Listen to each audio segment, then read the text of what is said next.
大家好，歡迎收看大問題節目。本期要探討的大問題是：歷史的發展有方向嗎？你一聽這個問題，可能會覺得歷史的發展當然有方向啊，那就是朝着越來越進步、越來越文明的方向發展啊。你看，這個科技越來越發達，物資越來越豐裕，醫學越來越先進，人均壽命越來越長，奴隸制廢除了，酷刑減少了，女性地位提高了，越來越多人開始關注自由、平等和人權。如果把今天的世界和幾百年前相比，我們會很自然就會覺得人類社會虽然時而磕磕絆絆，但總體上確實是在朝着更發達、更文明、更自由的方向發展。可是問題是，事情真有這麼簡單嗎？只要你稍微回頭看一眼真實的歷史啊，你又會立刻感到猶豫。這個20世紀明明是科學、工業、教育高度發展的世紀，但也是世界大戰、集中營、種族滅絕、極權主義大規模爆發的世紀。按理說啊，人類應該越來越文明，可是為什麼越現代的社會，有時候反而越能高效地組織殺戮呢？按理說，歷史如果真有方向，那為什麼它有時候看起來像是在進步，有時候又像在倒退，有時候甚至像在原地打轉呢？當然啊，還會有人說啊，別扯什麼歷史方向了，歷史的發展根本沒有規律可言，歷史的發展全靠偶然。很多改變世界的大事啊，我們回過頭來馬後炮的看，好像是命運啊，但如果置身於歷史現場，我們會發現全是意外。這就是歷史哲學要探討的經典問題：歷史的發展有規律和方向嗎？那我們作為升斗小民啊，為什麼要關注這麼宏大的歷史哲學的問題呢？因為我們每一個人都是活在歷史大勢之中的。如果歷史的發展有方向，並且我們能夠看清這個方向，我們也不至於像一葉浮萍那樣隨波逐流、茫然無措。我们會知道我們從哪裡來，我們將往何方去。畢竟一個人的命運當然要靠自我奮鬥，但也要考慮到歷史的形成。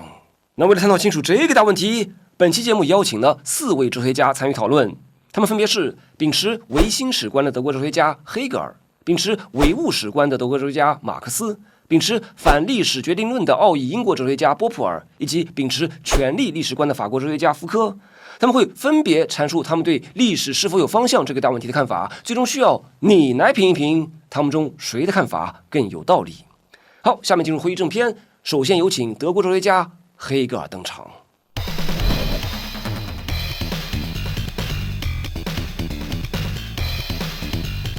在德國哲學家黑格爾看來，這個歷史的發展啊，當然是有方向、有目的、有規律的呀。歷史發展的底層規律就是自由精神一步一步地實現自己的過程。哎呀，這話聽起來有點聽不懂啊！這個黑格爾的哲學就是這麼晦澀難懂啊！不要怕，我們一步一步來說。首先，黑格爾批評了過往人們對歷史的研究，他把人類對歷史的研究分成了3種不同的方式。第一類，黑格爾把它稱為原始的歷史。這就是身臨其境者對歷史的記述啊，例如希羅多德等歷史學家對他們親眼所見或者對親歷者打聽來的事件做的記述啊，比如這個希波戰爭中希臘和波斯是具體怎麼打仗的啊，或者包括不同民族的飲食、服飾、傳說故事的記述等等啊。那這樣的歷史在黑格爾看來啊，只是經驗材料的堆砌，這都太表面、太膚淺了，沒有反思，價值不大。那第二類呢，叫做反省的歷史啊，也就是試圖從過去的事件裡面總結一些經驗和教訓啊，比如某場戰爭為什麼會失敗，某個帝國為什麼會衰亡，然後把這些經驗拿來指導現實政治。但在黑格爾看來啊，這第二種歷史仍然和第一種一樣啊，僅停留在經驗層面，並沒有真正觸及歷史發展的整體規律。而只有第3種哲學的歷史，才能真正揭示歷史的本質。這就是說，只有從哲學的高度看待歷史，我們才能找到歷史的本質、目的、方向和規律。而這就不是一般的歷史學家要做的工作了，而是哲學家要做的工作了。由此呢，黑格爾是第一個系統性的提出歷史哲學這門學問的人啊。簡單說呢，歷史哲學就是探究歷史規律的學問。那黑格爾從哲學的高度去看待歷史，他得出了什麼樣的歷史規律呢？這就要說回到剛剛說的，歷史發展的底層規律就是自由精神一步一步地實現自己的過程。想要了解這句話，或者說想要了解黑格爾的歷史哲學，我們就不得不從黑格爾的整個哲學體系說起，因為黑格爾的歷史哲學是他整個哲學體系中的一環。黑格爾的整個哲學體系總共可以分為3個環節：邏輯學、自然哲學和精神哲學。那什麼是黑格爾的邏輯學呢？就是黑格爾認為這個世界上肯定是有一個絕對的、必然存在的、本質性的東西存在的。因為如果沒有那個絕對的、必然存在的、本質性的東西存在，那麼現象世界裡面的紛繁無雜的萬物根本就不會存在。在黑格爾看來，這個絕對的、必然存在的、本質性的東西就是精神，世界的本質就是精神。這個精神的德語原文是 Geist。這個精神呢，一開始是以邏輯藍圖的方式存在於概念之中的，這大概相當於上帝創世之前的藍圖這就是黑格爾的邏輯學部分。邏輯學這個部分之後呢，就進入了自然哲學部分。也就是說呢，這個概念性的邏輯藍圖辯證發展，否定了自身，走到了自己的對立面，異化了自己。於是精神性的概念就外化為物質世界就大概對應於138億年前的宇宙大爆炸吧。物質世界便誕生了，於是就有了自然史。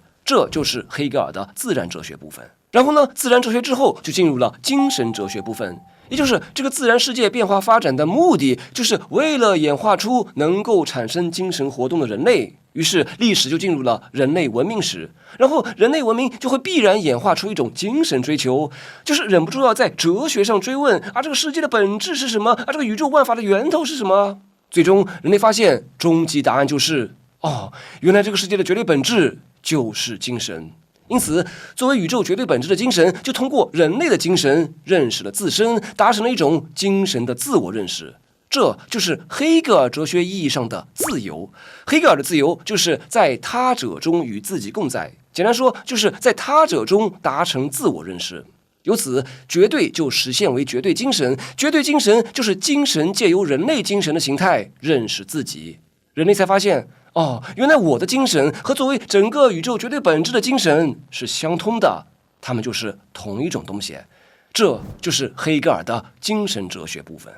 總而言之呢，從黑格爾哲學的整體脈絡看整個宇宙變化發展的底層動力和目的，就是自由精神一步一步的達成自我實現。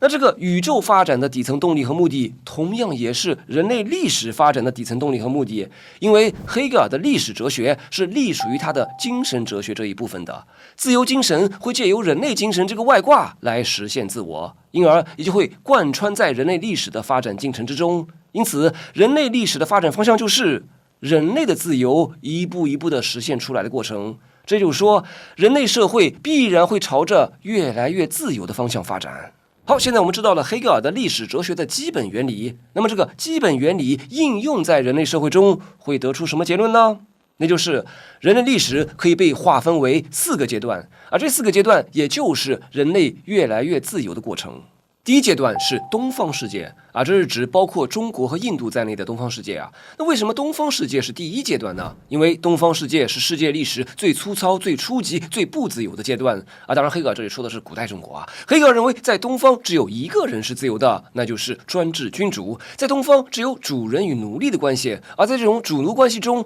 那唯一專制的主人也不能自由，因為自由的前提是包含別人也是自由的。所以在東方這種缺乏自由意識的土壤中所誕生的思想，只看見私欲、任性、形式的自由，自我意識之抽象的相等，我就是我。因此在黑格爾看来，東方社會是自由最粗糙和最低級的階段。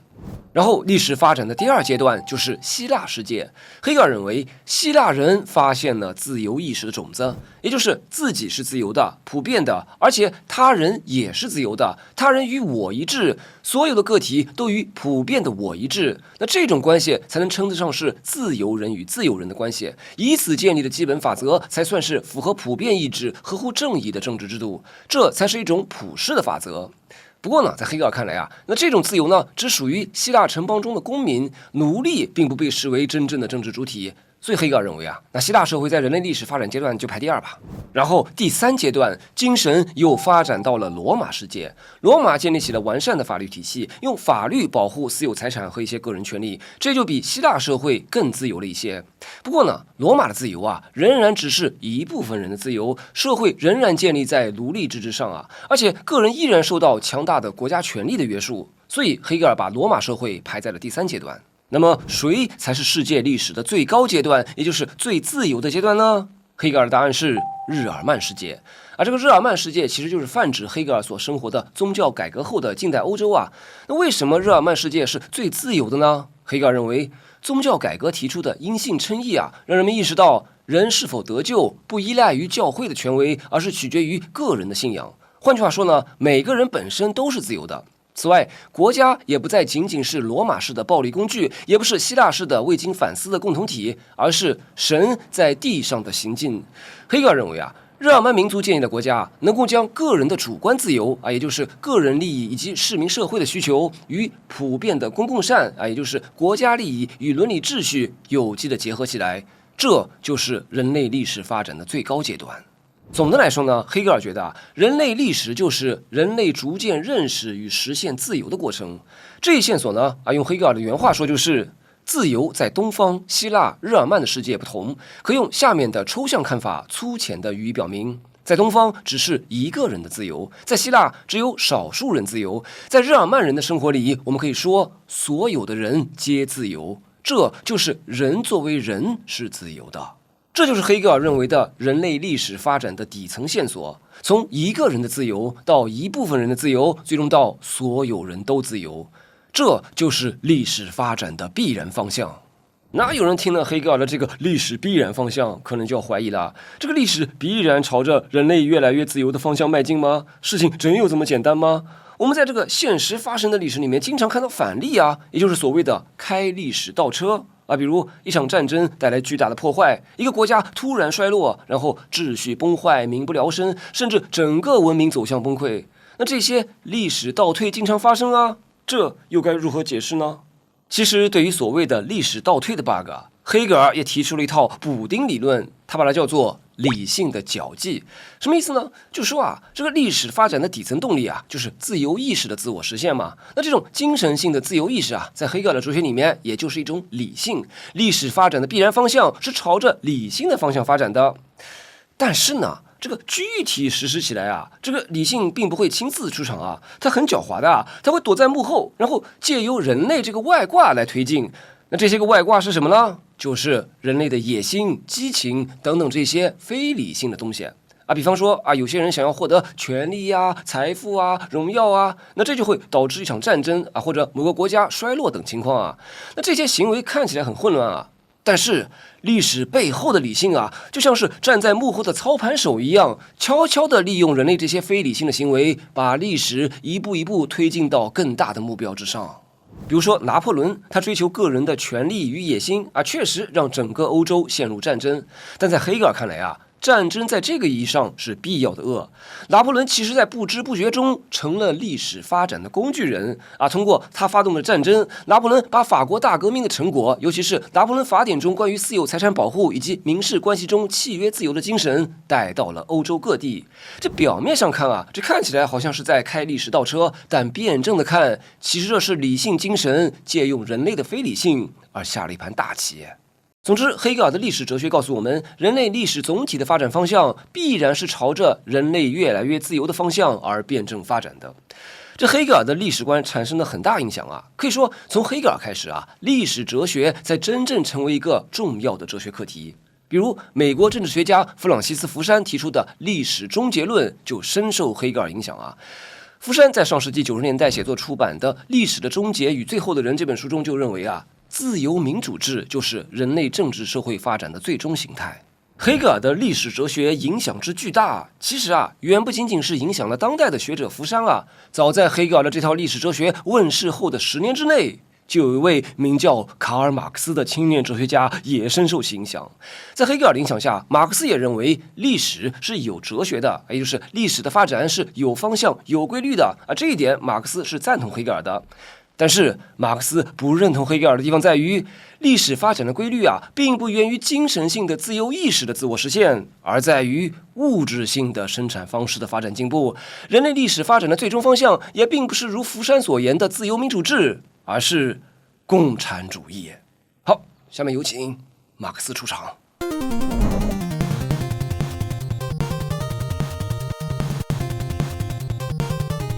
在馬克思看來，如黑格爾所言啊，歷史的發展確實是有方向、有規律的。但是，這個歷史發展的底層動力，並不是如黑格爾所言的精神性的自由意識的自我實現。這在馬克思看來啊，黑格爾的這套歷史哲學是一種唯心主義的歷史觀，這並沒有正確的、科學的表述歷史運行的規律。真正科學的表述歷史運行規律的歷史觀是一種唯物主義的歷史觀。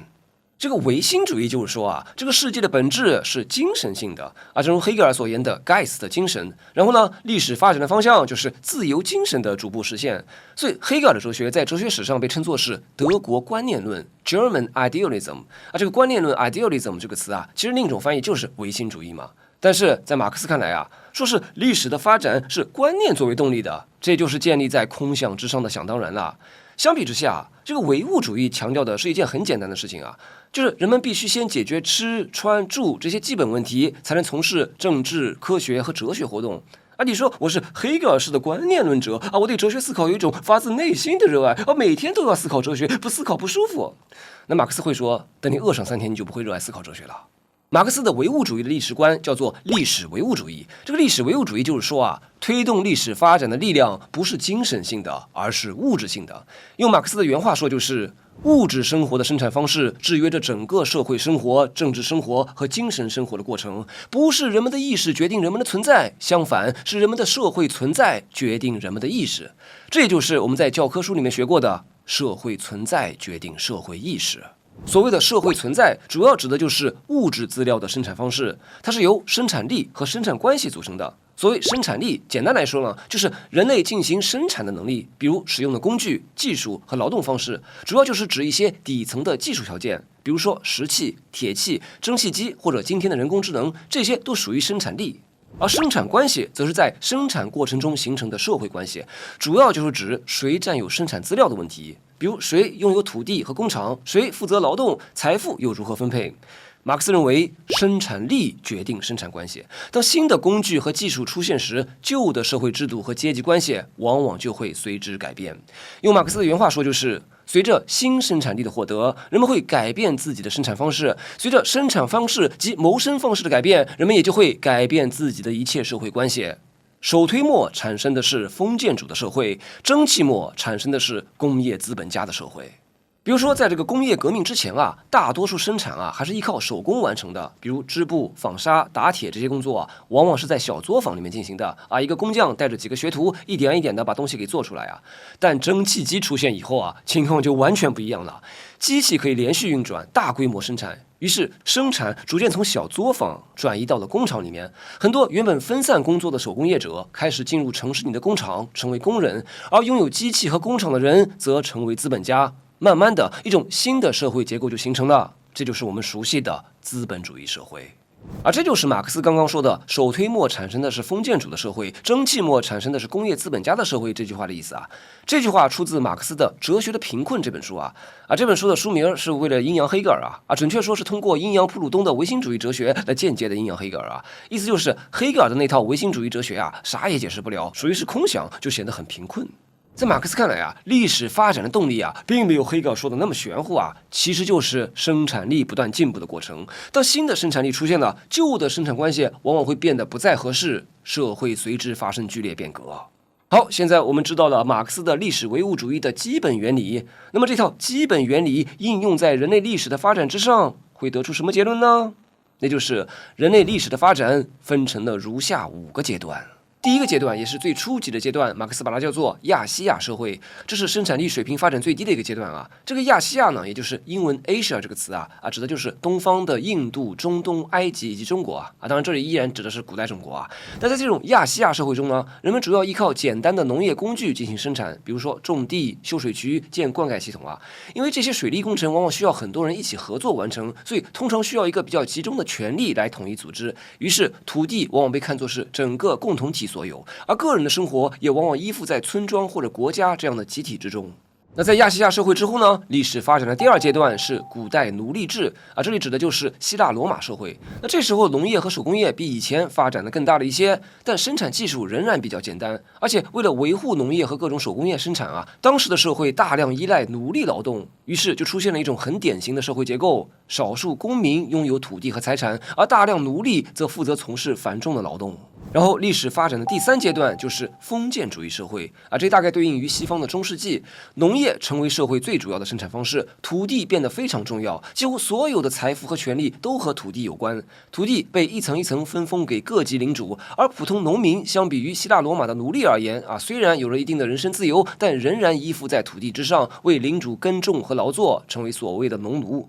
然後歷史發展的第4階段，生產力發生了巨大的變化，這就進入了現代資本主義社會。隨着蒸汽機的出現，生產逐漸從過去的小作坊和手工勞動轉移到了工廠裡進行機器生產。原來的農奴不再依附於土地，而是進入城市裡的工廠工作，通過出賣自己的勞動力來獲得工資。與此同時，擁有工廠和機器的人則成為資本家，他們通過僱傭工人進行生產，並通過剝削工人的剩餘勞動價值，從而獲得利潤。這個資本主義相比於之前的社會制度啊，已經是現代的相对比較先進的社會制度了。但這並不是歷史發展的最終方向，因為在資本主義社會中啊，普遍存在着資本家對工人階級的剝削，以及資本主義制度中有一個痼疾，那就是周期性的經濟危機，會使得很多本來可能活得挺滋潤的打工人突然淪為赤貧階層，這就是觸發了斬殺線。那在馬克思看來，在資本主義社會中，隨着機器工業和技術的不斷發展，生產力會變得極為發達，社會就不再需要依靠資本家和僱傭勞動這樣的方式來組織生產了。同時，資本主義內部的矛盾也會越來越尖銳，最終走向崩潰。生產資料將由社會共同占有，這就是人類社會發展的最終和最高級的階段——共產主義階段。在共產主義社會中，生產力高度發達，物質資料極大豐富。共產主義社會是消除了剝削的社會。到那個時候，人們參與工作不再是為了領工資而養活自己，那時候人們參與勞動是一種享受，是為了滿足自己的興趣，發揮自己的特長，實現自我的價值。共產主義社會，也就是人的全面解放得以實現的社會。這就是馬克思的唯物史觀得出的關於人類歷史發展的5階段。我們可以對比馬克思的這人類歷史發展的5階段學說和黑格爾的4階段學說啊，這個兩者的差異啊，就是底層的動力和線索不同。秉持唯心史觀的黑格爾認為，底層的線索是精神性的自由意識的發展，而秉持唯物主義的馬克思則認為，底層的線索是物質性的生產方式的發展。由此呢，馬克思並不會把自己的這套唯物史觀和黑格爾一樣稱作是一種歷史哲學啊，馬克思把自己的歷史唯物主義稱作是一種歷史科學。用馬克思的原話說，就是我們僅僅知道一門唯一的科學，即歷史科學。為什麼這麼說呢？因為馬克思希望強調啊，他的歷史理論啊，並不是從某種玄而又玄的精神性的觀念或者理念出發，而是建立在對現實社會的觀察和經驗材料之上的。換句話說呢，不是像黑格爾這樣的唯心主義哲學家那樣去空想或者推導歷史，而是像研究自然現象一樣，去分析人類社會中真實存在的結構和規律，也就是每一個時代具體的生產力、生產關係以及它們之間的關係啊。那建立在如此扎實研究基礎上得出的歷史科學，就是可以指導我們人類生產生活實踐的，從而為整體社會的發展提供實踐指導，最終實現人類社會邁向共產主義。好，介紹完馬克思的歷史科學，這個馬克思的歷史科學是基於對黑格爾的唯心主義的歷史哲學的批判而提出的。那這個時候呢，台下即將出場的波普爾看着台上的馬克思和黑格爾之間正互相掐架，坐不住了。波普爾說：“你們不要再打了，你們其實是一夥的。無論是唯物史觀還是唯心史觀，你們都預設了歷史的發展有一個普遍必然的規律，但其實歷史的形成是沒有規律的。”好，下面有請波普爾登場。這裡插播一段節目說明啊，我們這個大問題 Dialectic 節目啊，不是一個哲學科普節目啊，我們這裡不教授哲學啊。大問題節目呢，更多是以大家在日常生活中會關心或者困惑的大問題為立足點，用哲學或者相關學科的經典觀點進行梳理啊。這是個哲學家開會爭論的節目啊，目標呢是讓觀眾更清楚地思考與表達。不過呢，如果您因為咱們這個大問題節目對哲學這門學問感上興趣了，想要學哲學，歡迎報名參加我專門開設的哲學課程，100個哲學大概念，開悟人生。這門課程呢，就是專門教授哲學的啦。這門課程用100講來講明白、講透西方哲學中經典的100個哲學概念或者命題啊。大家這裡可以暫停截圖我展示的這個課程表啊，看看這100個哲學命題有沒有你感興趣的。這門課程的報名地址就在置頂評論那裡。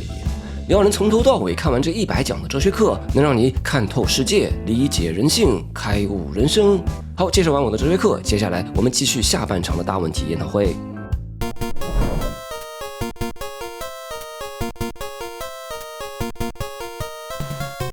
在波普爾看來，看似馬克思的唯物史觀和黑格爾的唯心史觀是水火不容啊，但其實兩者都預設了歷史的發展有普遍必然的規律，這在波普爾看來都是一種歷史決定論。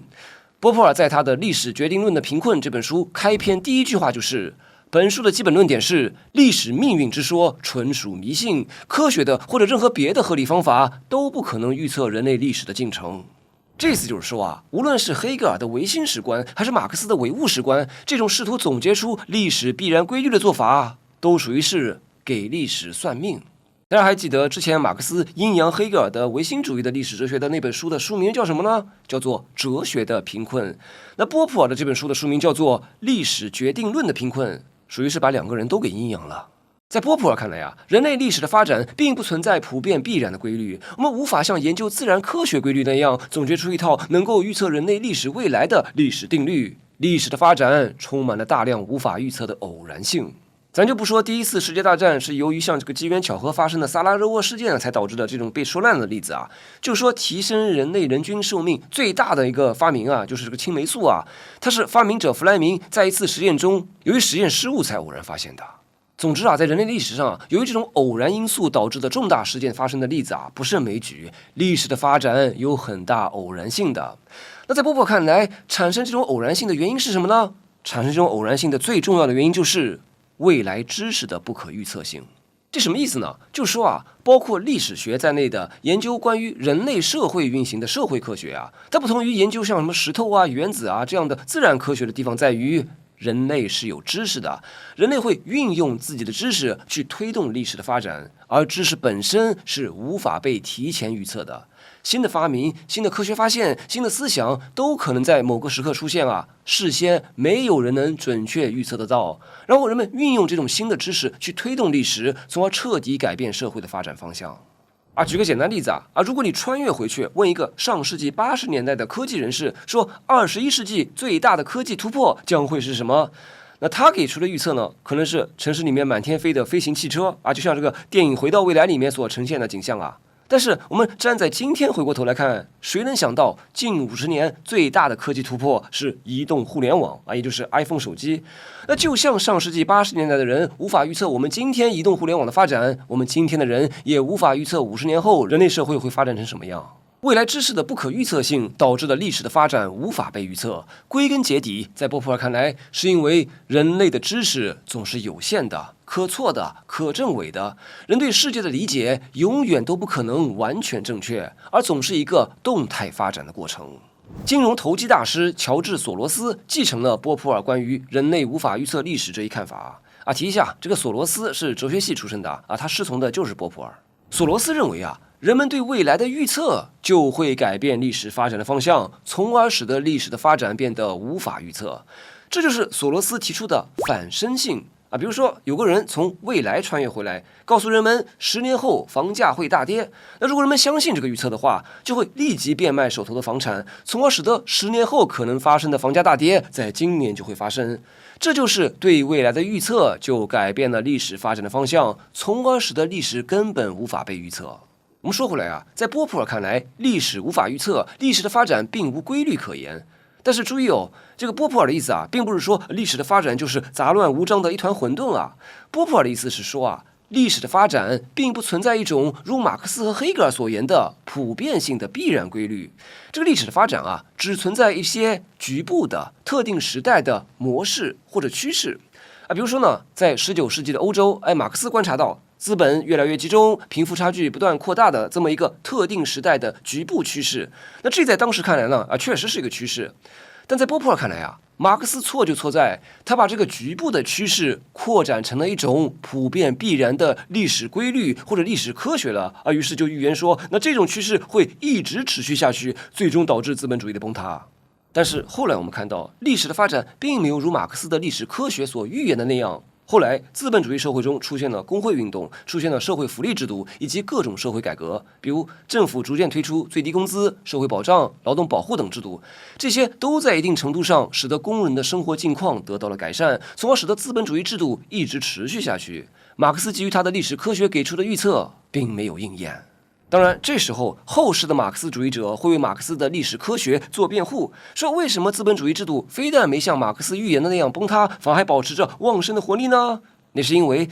轉移了。是因為發達資本主義社會中，資本家把對工人階級的剝削和壓迫，通過帝國主義的侵略和擴張，轉移到了第三世界殖民地人民的頭上了。他們從第三世界殖民地攫取了大量的財富和資源，並把這些財富和資源中的一部分用來給本國工人階級發福利，從而收買了本國工人階級，麻痹了工人階級的革命意志。所以呢，在原教旨的馬克思主義看來社會主義革命會率先發生在西方發達資本主義社會中，那是因為這裡的生產力最發達嘛，生產力決定生產關係，經濟基礎決定上層建築，社會變革是生產力高度發達的產物嘛。但是在後世的馬克思主義者看來，由於帝國主義的發展，使得發達資本主義社會中的工人階級被收買了，所以呢，社會主義革命首先應當是反帝國主義的革命就是要在第三世界的殖民地、半殖民地發動革命，對吧？就是貧窮地區反而需要率先發動社會主義革命。一旦這些地方獨立自主了，西方發達資本主義國家就沒法從這兒攫取財富、收買本國工人了，全世界的普遍共產主義革命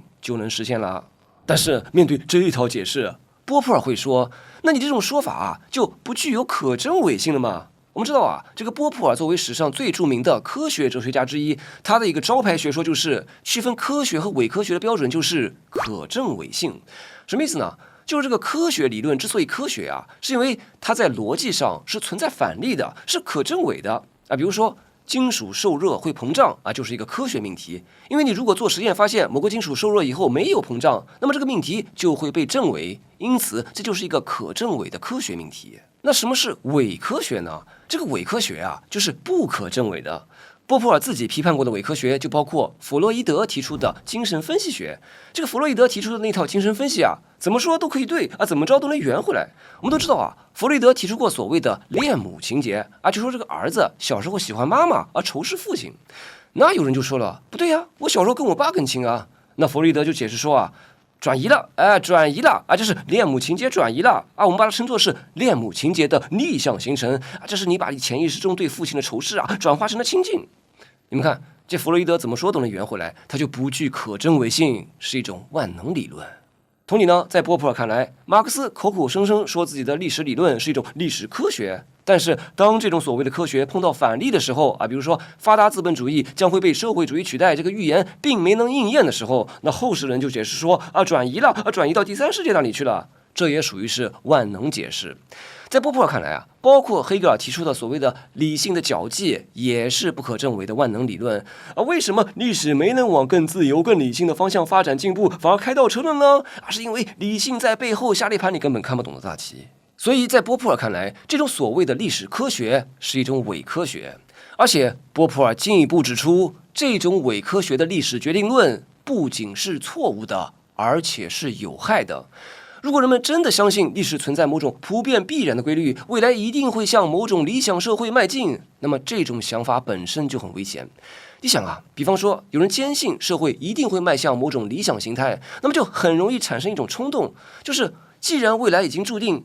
那為什麼我們不主動去推進歷史朝着這種注定正確的方向前進呢？那這樣一來，一些人為了盡快實現那個理想社會，就會大規模的推動激進的社會改造，哪怕這種改造會帶來巨大的混亂和代價。一旦有人聲稱自己掌握了歷史發展的正確方向，他們就很容易把自己的政治計劃包裝成歷史的要求，而那些不同意的人則會被視為阻礙歷史前進的力量。掌握正確歷史的人就可以壓制這種反對聲音，甚至犧牲個人的自由和權利。在波普爾看來，20世紀發生的諸多政治災難，都是一些人自以為站在了歷史正確的一邊，於是把暴行也說成了歷史的必然。總之呢，波普爾認為歷史的發展不存在普遍必然的規律，一切聲稱歷史有規律的歷史決定論都是錯誤且有害的。那介紹完波普爾的歷史觀，這時候台下即將登場的法國哲學家米歇爾·福柯靜靜地看着前面這三個人的爭吵並不打算加入他們關於歷史是否有規律的爭論而是另闢蹊徑。福柯不是要去追問歷史是否有規律，而是去追問，就是歷史規律這個說法是如何被發明出來的。好，下面有請福柯登場。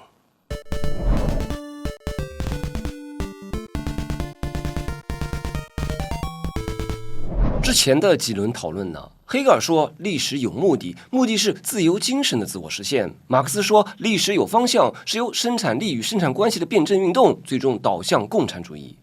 波普爾則把桌子給掀了，認為前兩者都秉持一種歷史決定論，這是偽科學，歷史並不存在什麼普遍必然的規律。而現在出場的法國哲學家福柯，他要追問的一個問題是，就是人的腦子裡面為什麼會有歷史規律或者歷史方向這根弦呢？這根弦是怎麼被建構出來的？於是福柯也開始了他對歷史的研究。福柯把他对歷史的研究叫做考古學。不過福柯的考古學啊，它不同於一般意義上的考古學啊，就是到地底下去挖歷史上有什麼東西啊。而福柯要挖的是為什麼歷史上的特定時代會冒出來這個東西。福柯重點考察了人們的觀念史。福柯發現啊，不同時代的人們看待和理解世界的底層思維架構是不一樣的。福柯把這些人們看待和理解世界的底层思維架構叫做知識型。比方說呢，今天我们習慣用實驗、數據和科學理論來解釋世界，但在其他歷史時期呢，人們可能用完全不同的方式來理解自然、社會和人本身啊。比如在古代，很多自然現象都會被理解為神意的體現，比如說洪水、瘟疫，甚至彗星的出現啊，都可能被看作是上天對人間的警告或懲罰。福柯在他的《詞與物：人文知識的考古學》一書中，總結出了3個特定歷史時期的知識型。文藝復興時期的知識型是相似，人们通過萬物之間存在着的相似關係來認識世界啊，比如說吃核桃補腦就是一個典型的例子啊。那17、18世紀的古典時期的知識型是表象，人們用精確的分類和符號來再現世界啊，比如說那個時代的自然科學就是表象知識型的典型對象啊，人們把表象等同為對自然現象的觀察和測量。而19世紀後的現代時期的知識型則是本質知識型，人們開始尋求事物的本質，自然科學的對象變成了看不見摸不着，只能被抽象理解的對象，比如說電、光、磁、熱等。那在這一現代時期呢，人的本質啊，也就是我們常說的主體性或者自由意志，或者說理性主體，也就被建構出來了。福柯認為啊，首先啊，就是這些知識型啊，並不是對真實世界的觀察然後得出的認知模型啊，而就是被建構出来的。比如呢，關於人的本質啊，人的理性主體性，就是19世紀被像康德這樣的哲學家建構出來的。但是呢，到了20世紀以後啊，當像拉康、索緒爾、列維施特勞斯這些結構主義者開始研究人理性背後的那一套非理性結構啊，比如說慾望結構、語言結構，我們才發現啊，人學這個現代的顯學也是被建構出來的。尼采說過一句口號叫做“上帝死了”，福柯隨之說“人也死了”。這些知識型啊，不僅是被建構的，更重要的呢，福柯指出啊，從文藝復興時期到古典時期，再到現代，這些不同知識型之間的轉換，並不是連續的、有規律的，它不是循序漸進的發展啊，而是突然的、不可預測的斷裂。文藝復興時期的人們不會進化成古典時期的人們，古典時期的人們也不會進步成現代人。每一個知識型都構成了一個封閉的認知空間。它有自己的規則、自己的限度，而它的崩潰和更替沒有任何內在必然性可言。福柯在《知識考古學》一書中進一步強調，歷史不是像一條連續的河流，歷史並沒有一個一以貫之的方向，每一次斷裂都是一次轉向，而轉向的原因並非某種內在的邏輯，而是無數偶然因素的匯聚。那些我們習以為常的連續性啊，比如說理性精神逐步覺醒，或者人類自由不斷擴展，或者生產力水平不斷提高，不過是歷史學家為了敘述方便而編造出來的神話。比如在《瘋癲與文明》一書中啊，福柯考察了西方社會對待那些被稱為瘋子的人的態度啊，就出現了驚人的斷裂。中世紀晚期到文藝復興時期啊，瘋癲在某種程度上被視為帶有神聖色彩，瘋人的話語呢，被認為能說出某種真理。然而17世紀的古典時期發生了一次斷裂，隨着大禁閉時代的到來，瘋癲者與窮人、罪犯被關進同一類機構，瘋癲不再被視為一種特別的體驗，而被等同於非理性，它成了理性必須壓制和排斥的東西。到了18世紀末，又發生了一次斷裂，瘋癲被確定為一種精神疾病，進入了醫學領域。於是瘋子就成了病人，瘋癲成了一種需要被科學知識診斷和治療的生理或心理疾病，於是精神病院誕生了。這一路對瘋癲的態度轉換啊，並不意味着人們對瘋癲的本質隨着歷史的發展而進一步深入，而就是莫名的、偶然的、非連續的斷裂。那既然歷史的發展是一系列不可通約的知識型的斷裂式的轉換，福柯就進一步追問啊，那到底是什麼主宰着這些知識型，主宰着人們對世界的認識呢？這就是福柯哲學的另一個重要的洞見了，那就是權力。這個福柯哲學中所謂的權力啊，並不是像以往哲學家所描述的那種靜止性的或者壓制性的權力啊。福柯的權力是一種創造性的、生產性的權力，它生產各種社會現象，也生產知識和真理。這福柯一生研究的核心主題之一，就是權力與知識的關係。權力和知識是共生共長的，任何知識體系的形成都離不開特定的權力機制，而任何權力的運作也都需要知識的支撐來獲取合法性。所謂的歷史規律或者歷史進步，不過是某種權力機制試圖將自己永恆化的話語策略。福柯在《規訓與懲罰》一書中做了一個經典的分析啊，就是18世紀以前啊，對犯人的刑罰啊是公開的、殘暴的、血腥酷刑啊，為的是讓圍觀的人們感受到政府或者君主的威嚴。而到了18世紀以後，刑罰卻變成了隱蔽的監禁。按照這個傳統的歷史敘事呢，這是人道主義的勝利，是人類文明不斷進步的證明。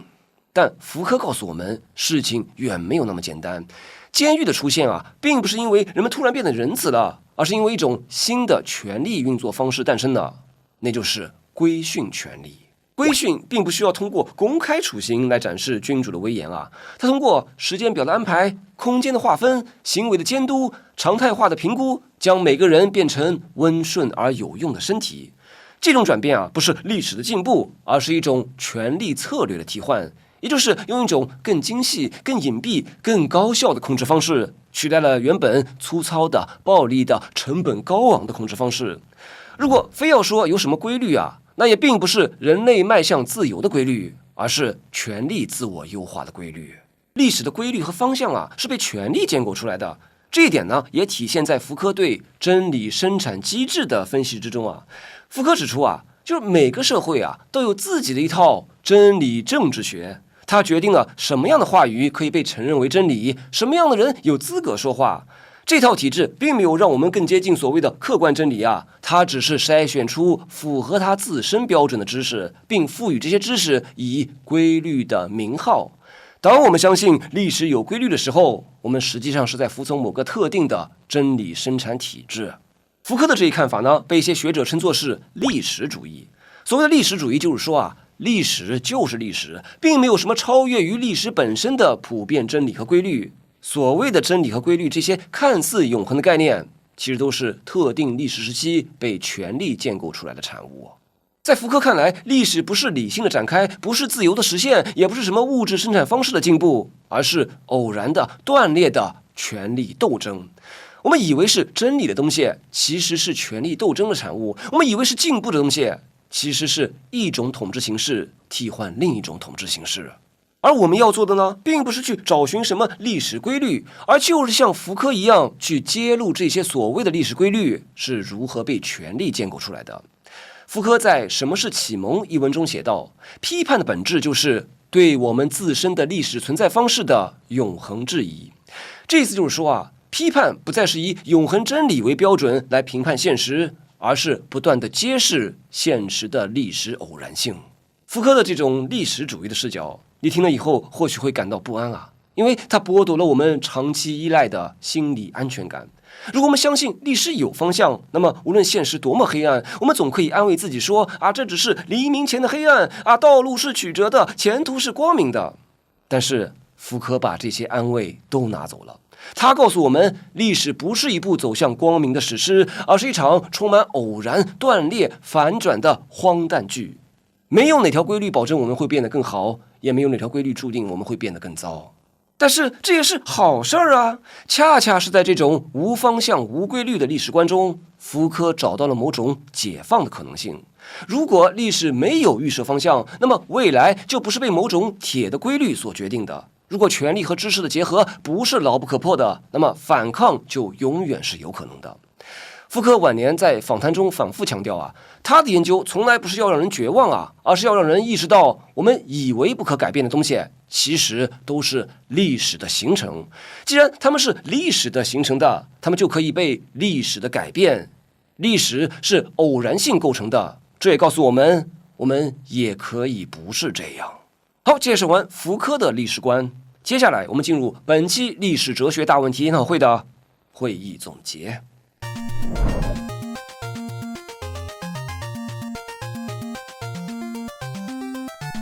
本期大問題節目，我們探討了一個非常宏大的問題：歷史的發展到底有沒有方向和規律？黑格爾認為歷史是一部走向自由的史詩，馬克思認為歷史是一部由生產方式推動的社會結構變遷史，波普爾認為歷史不是可以被預告的劇本，而是一個開放的、無法整體預測的過程。福柯則會提醒我們，也許連劇本這個想法本身都是後來才被制造出來的。我們都是身處在歷史之中的人。我們每個人都活在一個更大的歷史之中。我們出生在特定的時代，被特定的制度塑造，說着特定的語言，相信着特定的話語。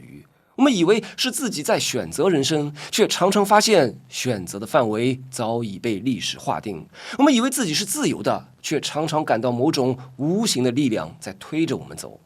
那麼，這個無形的力量到底有沒有規律呢？如果你相信黑格爾，你會看到自由在時間中展開；如果你相信馬克思，你會看到制度在矛盾中更替；如果你相信波普爾，你會對一切歷史必然性保持警惕；如果你相信福柯，你會追問是誰在告訴我們歷史的真相，又是為了什麼？你會相信誰呢？歡迎你也同哲學家們一起參與到本期大問題的討論之中，他們的看法發表完了，現在輪到你來發言了。請在視頻下方評論裡投出你的一票，並發表你的看法。